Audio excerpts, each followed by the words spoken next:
First tonight, as lawmakers prepare to draft new bills, Indiana's governor is setting his expectations, and he talks exclusively with our Corinne Rose. Thank you for joining us tonight. I'm Brian McElhatton. And I'm Caitlin Kendall. Will the governor push for better conditions for teachers? What about money for road improvements along US 30 near what the governor? Here's what the governor had to say.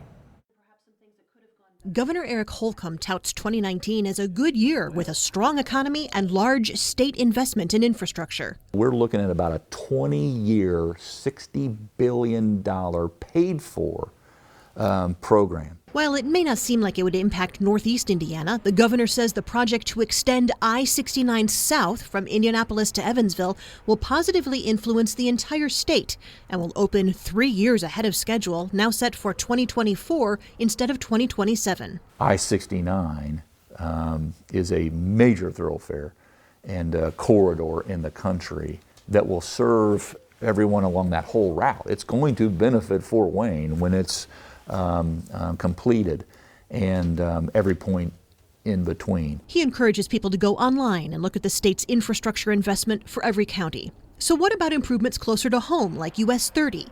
Holcomb says the state will do traffic counts and safety studies and called 30 a priority and valuable corridor, but he wouldn't commit to spending more specifically for US 30 other than what's already been allocated statewide. He does want to allocate resources to what he calls the sheer number of people struggling with despair that can lead to addiction. He says the best way he's seen that work is with local roundtables that involve the courts, schools, law enforcement, and healthcare. More to be done with the opioid crisis and addiction? Absolutely. And so we're not flying over the problem or generalizing the problem, because what may be true in Terre Haute could be slightly different in Angola.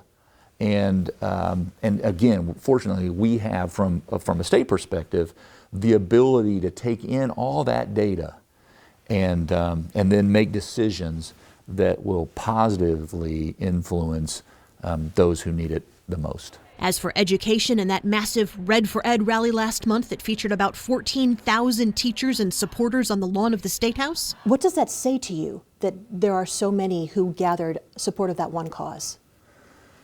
Well, it says that it underscores what we know, and that is education is a priority at every level. The son of a public school teacher, Holcomb says he doesn't want teachers to leave schools for jobs in the private sector, even though he says the state already spends more than half of its total revenue on education, which is why he says he set up the Teacher Pay Commission to study the issue and make recommendations. I understand about the salaries, but what about issues that the legislature has imposed, like additional hours for continuing education, or tying student performance to what kind of money is allocated for schools or for teachers? I mean, those are some burdens, as the teachers would call it. I think they're tired of lip service. They want to see some action. They're going to see some action. They're going to see some action, and you'll hear some recommendations from me incorporated into my agenda that I'll release next week. They've not only been heard, they'll be acted on. The legislature's next budget session will begin in January of 2021. Governor Holcomb will run for a second term next year. Corinne Rose, ABC 21. And tomorrow, the governor will host the American Workforce Policy Advisory Board. It includes the CEOs of Apple, Walmart, Home Depot, Visa, IBM, and other companies. They'll meet to discuss the workforce demands that the country is facing now and learn about Indiana's programs that help educate and train people for the jobs of today and the future.